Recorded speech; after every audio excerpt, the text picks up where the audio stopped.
Y ya que hablas de hilos conductores, me gustaría que tratáramos las 3 historias más relevantes del fin de semana, empezando porque pues Nashville hizo historia, inaugurando de la manera que se debe inaugurar un estadio como lo es Geodis Park, que es imponente, siendo el estadio en Estados Unidos y Canadá más grande para la práctica del fútbol, con más de 30,000 personas, 30,109 para ser exactos, en las que estaban incluidas por ahí Reese Witherspoon y Soccer Moses, del que ya hablaremos después, y lo hace con empate, rescatando el empate con gol del tico Randall Leal. ¡Qué maravilla! Se termina inaugurando el estadio y en parte eso para un plantel, para los jugadores termina siendo un alivio, ¿no? Porque hay toda esta expectativa, toda esta presión, toda esta obligación, tenemos que ganar en nuestro primer partido en casa, tenemos que marcar el primer gol en nuestro nuevo estadio, y eso me parece que se termina viendo, ¿no? Toda esta atmósfera alrededor. Pero ya se ha cumplido con la inauguración del estadio y ahora viene la segunda parte. Para que un estadio se vuelva imponente más allá de lo arquitectónico, son las cosas que se viven ahí adentro las que engrandecen el mito de ese estadio. Ya vamos a hablar de Lumen Field y de otros tantos estadios que son míticos, que son piezas muy, muy fuertes para los equipos, y eso tiene que ver con lo que se ha vivido. Y Nashville está teniendo el día 1 de un lienzo en blanco. Ahora Geodis Park va a escribir su historia de la mano con Nashville Soccer Club. Y la va a escribir, hablabas mucho de la energía del estadio, por lo que decía el DT de Nashville, el estadio ya era imponente, la acústica era espectacular, y es como la tierra prometida de Nashville, esperando que se replique lo que consiguieron en 2021, siendo uno de los pocos equipos que terminaron la temporada como invictos en casa. ¿Lo podrán lograr? Yo creo que sí, si ese reducto se va convirtiendo en lo que buscan que se convierta, va a ser así. A mí me parece que hubo una tendencia mundial en algún momento donde los estadios, mientras más grandes, mejores. Y a veces eran tan grandes que el público estaba tan lejos de la grada que no se sentía ese peso de la afición. Y me parece que este estadio, muy compacto, porque cuando tú lo ves de afuera no parece un estadio de 30,000 personas, no. Pero cuando lo ves de adentro es muy compacto, es casi como una pequeña bombonera. Me dirán los hinchas de otros equipos que no es un buen ejemplo, pero sí, es casi una pequeña bombonera por lo compacto y lo vertical que son sus tribunas. Va a ser un estadio que se va a hacer sentir cuando juegue de local Nashville. Se va a hacer sentir, esto que mencionas es muy importante. Justamente en su entrevista Randall Leal dijo que después de anotar su penal corrió a la afición y lo sintió cerca, quería celebrar con ellos. Y esa cercanía que te permite un estadio como este puede marcar la diferencia en un equipo que había conseguido 11 puntos en 8 partidos como visitantes. Ahora, con agenda cargada en casa, pinta muy bien para el conjunto que recibirá ahora a Real Salt Lake. Sí, le tocó abrir en casa contra uno de los rivales más difíciles que podía hacerlo, ¿no? Filadelfia es el mejor equipo del este. Era un duelo entre conferencias, recordemos que Nashville está ahora en el oeste, pero era un equipo muy fuerte, es el equipo menos vencido de la liga, no era un partido sencillo. Así que bueno, vamos a ver cómo va la temporada, pero finalmente es una marca más en esta exitosa trayectoria de Nashville en la MLS. Oye, y también por fin llovió para Real Salt Lake, para Columbus y para Colorado. Este fin de semana rompieron esa terrible sequía de 5 partidos sin ver victoria, todos esta jornada. Empecemos con Real Salt Lake, que venció por la mínima al Galaxy de Chicharito y es invicto en el Río Tinto. Bueno, venía de una racha difícil de visitante, y en esta racha de 5 sin ganar, el único partido que había jugado en el Río Tinto había sido ese empate con un golazo al final frente a Toronto. Pero Real Salt Lake es un equipo muy aguerrido, es un equipo reactivo, es un equipo que se crece ante los rivales más fuertes, porque te pones a ver a quién le ha ganado. Le ha ganado al Galaxy, le ha ganado a Seattle, le ha ganado a New England remontándole. Entonces es un equipo de esos, que viene de atrás. Y yo ponía en un tuit, decía cholismo, haciendo una analogía con el Cholo Simeone, porque fue un equipo que resistió al Galaxy y en la primera que tuvo terminó ganando el partido. Entonces me parece que ese es el Real Salt Lake, ese es el equipo de Mastroeni, y que no es un equipo que va a pelear arriba, pero que es un candidato a playoffs porque es capaz de sacar adelante partidos en los que no es candidato.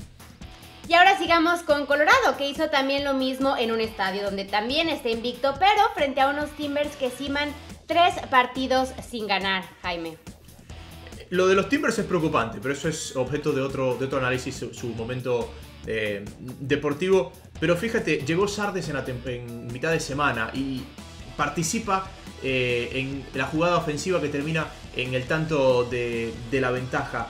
Desde el año pasado decíamos el mérito que tenía este equipo en haber ganado el oeste sin un gran centro delantero. Bueno, ahora ha incorporado a un centro delantero y me parece que la moral del equipo respecto a lo que es capaz de hacer con alguien de la calidad de Sardes en ataque se vio reflejada en el primer partido. Vamos a ver cuánto lo mantiene. Y cerremos ahora con Columbus, que lo hace también frente a DC United. Columbus había arrancado muy bien la temporada y de pronto se metió en problemas en los últimos 5 partidos. ¿Viste un resurgir del conjunto? No estoy del todo seguro, ¿sabes por qué, Jimena? Porque yo veo Columbus que es un equipo que lleva los partidos a un intercambio de golpes. Y cuando tú llevas los partidos a un intercambio de golpes, es decir, controlas poco, lo normal es que a aquellos equipos inferiores les ganes, pero a aquellos equipos superiores no los puedas contrarrestar. Entonces, en este intercambio de golpes, Columbus le ganó a San José, le ganó a un DC United que no venía del todo bien, pero cuando uno trata de encontrar el control de Columbus, me parece que no lo llegamos a ver todavía. Entonces, ¿nos va a entretener Columbus? Sí, nos va a entretener. Ahora, ¿va a estar consistentemente sacando resultados positivos? Ahí es donde yo, a día de hoy, 1 de mayo, tengo dudas. Pues bueno, tenemos todavía mucha temporada para decidir. Y a los que les queda mucha temporada, pero les urge que llegue su jugador designado, es a Chicago, que no está por buen momento, tiene 4 derrotas, 3 embates, solo 2 victorias y es, Jaime, el equipo con menos goles tanto a favor como en contra. ¿Qué tanto necesita este Chicago a Jairo Torres? Muchísimo, porque ofensivamente depende mucho de lo que haga Xherdan Shaqiri, que en esta racha de derrotas se perdió unos cuantos partidos porque estuvo lesionado. Termina siendo él el generador y casi que el definidor, es decir, le está costando concretar. Habíamos ponderado mucho en el inicio de la temporada lo sólido que era este equipo defensivamente y cómo Hendrickson había armado un equipo muy sólido, difícil de vencer, pero claro, se les pasó un poquito la mano a los muchachos porque llevan 3 expulsiones en 4 partidos. Y esas derrotas han venido y los marcadores se han abultado a partir de que se han quedado con 10 hombres. Entonces, de aquel equipo sólido defensivamente se convirtió en un equipo que pega mucho y que se ve condicionado por las tarjetas y que encima le falta gol. Jairo Torres no puede llegar en mejor momento a Chicago. ¿Y crees que son expectativas demasiado altas, que la llegada de un solo hombre pueda modificar la dinámica de todo un equipo? Lo que pasa es que llega un hombre que no lo tienen, entonces eso es lo que a mí me invita a pensar que la mejoría va a ser importante. Y fíjate que Jairo Torres llega ahora porque el mercado de transferencias se cierra el 5 de mayo. Sabiendo que iban a ser pocos los partidos en los que no iba a estar Jairo Torres, bueno, el equipo casi que se alinea sin improvisar a nadie en esa posición, entendiendo que cuando llegue Torres va a ir directo. Es decir, Torres va a llegar con menos de un tercio de la temporada cumplida. ¿Que puede mejorar? Sí, volvemos al punto. Mejorar a pelear por llegar a playoff, no por ser un candidato a ganar la conferencia. Pues ya veremos qué es lo que pasa cuando llegue el mexicano. Además, en una semana, tú ahí lo mencionaste, 5 de mayo. Hay alguna conexión por ahí, hay alguna conexión. Vamos a ver, los mexicanos les fue muy bien en Chicago Fire, por ahí pasó Cuauhtémoc, por ahí pasó Jorge Campos, entonces hay muy buenos recuerdos de jugadores mexicanos teniendo éxito en Chicago Fire. Pues ojalá esa siga siendo la tendencia.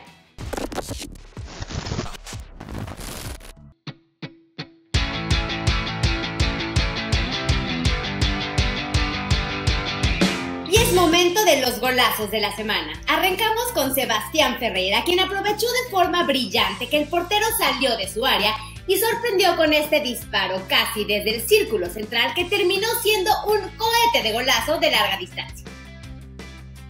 Y en Columbus, Darlington Nagbe convertía el marcador en goleada con este remate de primera desde fuera del área, imposible para el portero del DC United. Con esto Columbus se reencontraba con la victoria con un 3-0.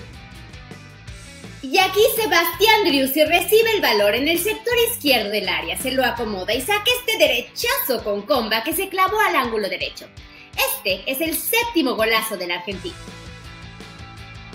Y en Kansas perdía Dallas y vería un tiro libre desde el borde del área. ¿Centro o al arco?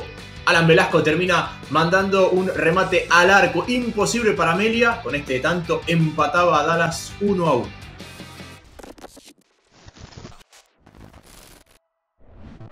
Fueron los Pumas.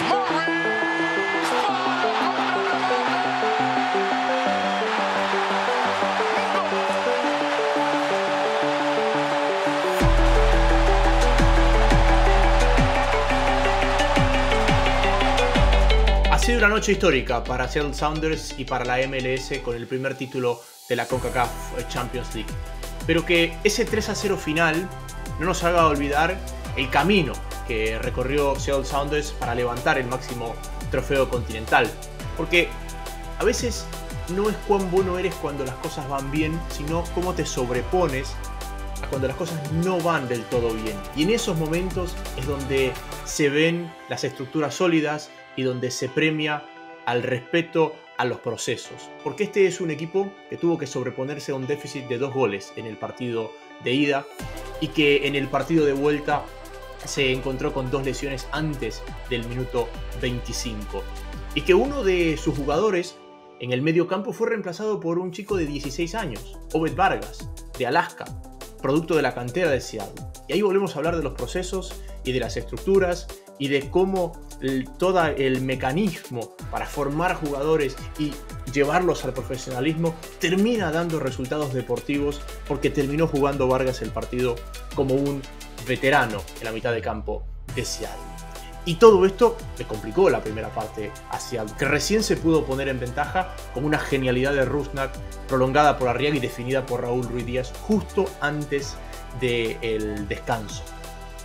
El partido todavía tenía otros episodios y fue un momento en el que Pumas se volcó al ataque, casi que al territorio del todo nada, y Seattle se sostenía en la figura de sus defensores centrales. Tuvo un punto de quiebra al minuto 65, una extraordinaria atajada del mejor arquero del torneo, Stefan Frei, el suizo. Este fue el punto de quiebre, porque a partir de ahí empezaron a trabajar los hermanos Roldán en la salida, terminaron ocupando los espacios a espaldas de los mediocampistas de Pumas, y en una de esas encontraron a Jordan Morris, otro producto de la MLS con una corrida impresionante que termina encontrando a Lodeiro en el área. El uruguayo da la pausa para asistir a Raúl Ruiz Díaz, un delantero como pocos en esta liga, para definir y marcar el segundo tanto del partido. Hasta ahí llegó la final. El tercer tanto termina siendo anecdótico, pero no menos histórico. Es un paso adelante en el crecimiento de la MLS, es un paso enorme en el crecimiento de Seattle Sounders, una franquicia que es un ejemplo a seguir y posiblemente, en cuanto a números, la mejor franquicia de esta era moderna de la MLS, que ha conseguido el único trofeo que le faltaba, la CONCACAF Champions League, que estará representando al continente en el próximo Mundial de Clubes. Felicitaciones, campeones.